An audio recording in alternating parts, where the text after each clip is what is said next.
All right, you guys, and welcome back to the channel. It is JD on 3, and if you don't know, now you know. And I'm excited for this one, you guys. I'm really excited for this one. So let's go ahead. Let's get into it. All right, guys. So as you can see, got a new tire. I'm really excited for this one. This is the Firestone Indy 500. This one's supposed to be a straight up performance tire. I mean, it's supposed to have excellent dry traction, and that's what I want, especially since I have done some of the performance upgrades to the Ryker. I just want to get as much traction as I can, so that I can just go, so I can just hit it. So as you can see, just kind of looking at it, really nice tire lines. It looks great. It's a really cool tire. And I seen one on another Ryker, and I was like, I gotta have it.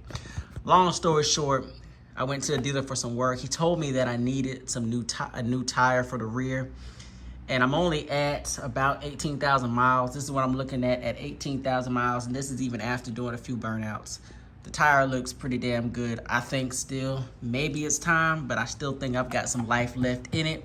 But I went on ahead and got this one just because I just wanted to do it. So I don't know what the actual life is on the Kenda tires that you get with your Ryker. I do know this Firestone one that I just got is supposed to be a 60,000 mile warranty on it. So if you're telling me I got 60,000 miles, but then I get this Kenda from the dealer and it's only gonna last me 18,000 miles, I think there's a problem with that. But anyways, we're not gonna get into all of that. I have an install video, not necessarily an install video. It's gonna be more of how to take the tire off, because if you take your Ryker to the dealer, they're gonna charge you about $190 in labor to change the tire, and I think that's ridiculous. So I'm gonna show you guys in the next video how to take off your rear tire. That way you don't get hit with a huge labor. I mean, I think that's ridiculous, and no one should have to pay that. All you're doing is changing the tire. You're just gonna take off the nut here and 2 bolts. But anyway, I'll show you guys that in the next video. Anyway, guys, that's just a brief, update of what's going on with the Ryker. Again, I've got the Indy 500 Firestone.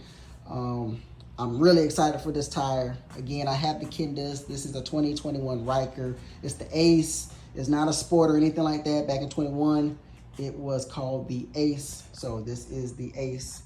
And yeah, so more to come on the Firehawk. You guys stay tuned for the next video.